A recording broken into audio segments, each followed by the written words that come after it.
2015 में उत्तर प्रदेश के दादरी के बिसाहड़ा गांव में मुस्लिम युवक मोहम्मद अखलाक को भीड़ द्वारा पीट कर मार डालने के मामले में अदालत ने एक अहम फैसला लिया है। जिला न्यायाधीश अतुल श्रीवास्तव ने 6 आरोपियों की ट्रांसफर याचिका को खारिज कर दिया है। इसके साथ ही केस की सुनवाई अब 5 फरवरी से fast track additional sessions court में रोजाना होगी। माना जा रहा है कि इससे लंबे समय से चल रहे मुकदमे में तेजी आएगी। जिला जज अतुल श्रीवास्तव ने आरोपियों के सभी तर्कों को खारिज करते हुए साफ कहा कि केवल संदेह या फिर आशंका के आधार पर केस को दूसरे कोर्ट में नहीं भेजा जा सकता। ट्रांसफर याचिका पर सुनवाई के दौरान कोर्ट को मामले के गुणदोष या फिर निचली अदालत के आदेश की सही गलत की जांच करने की जरूरत नहीं होती। किसी एक प्रतिकूल आदेश के आधार पर ट्रांसफर मांगना उचित नहीं है। 6 आरोपी शिवम, सौरभ कुमार, गौरव कुमार, विनय राणा, संदीप सिसोदिया और हरिओम की ओर से उनके वकील देवेंद्र कुमार राहुल ने केस को दूसरे कोर्ट में ट्रांसफर करने की मांग की थी। उनका कहना था कि उनके मुवक्किलों को झूठा फंसाया गया है।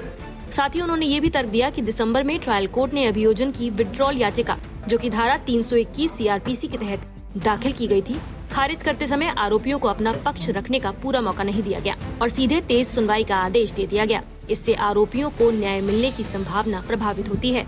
अखलाक की पत्नी इकरामन की ओर से ट्रांसफर याचिका का विरोध किया गया। उन्होंने कहा कि केवल डर या आशंका के आधार पर आपराधिक केस ट्रांसफर नहीं किया जा सकता। उन्होंने ये भी कहा कि फास्ट ट्रैक कोर्ट का मकसद ही मामलों का जल्दी निपटारा करना होता है और ट्रायल कोर्ट का आदेश पूरी तरह से सही था। आपको बता दें कि ये मामला 28 सितंबर 2015 का है, जब बिसाहड़ा गांव में गौमांस रखने के शक में भीड़ ने मोहम्मद अखलाक पर हमला किया था। हमले में अखलाक की मौत हो गई थी, जबकि उनका बेटा दानिश गंभीर रूप से घायल हुआ था।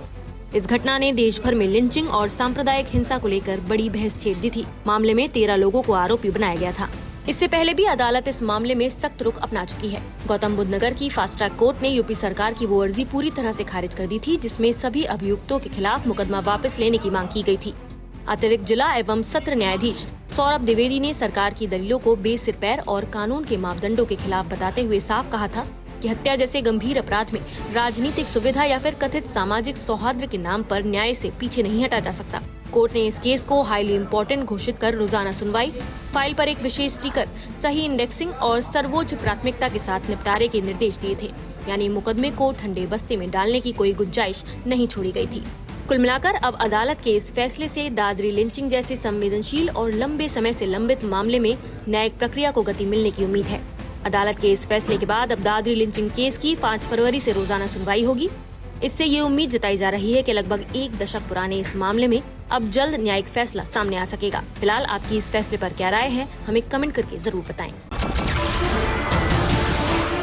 नमस्कार, मैं हूं मानक गुप्ता। अगर आपको हमारा ये वीडियो पसंद आया हो तो इसे लाइक और शेयर जरूर करें और हाँ, हमें सब्सक्राइब और फॉलो करना ना भूलें, ताकि आप देश और दुनिया की कोई खबर मिस ना करें। तो जुड़े रहिए हमारे साथ और देखते रहिए न्यूज़ 24।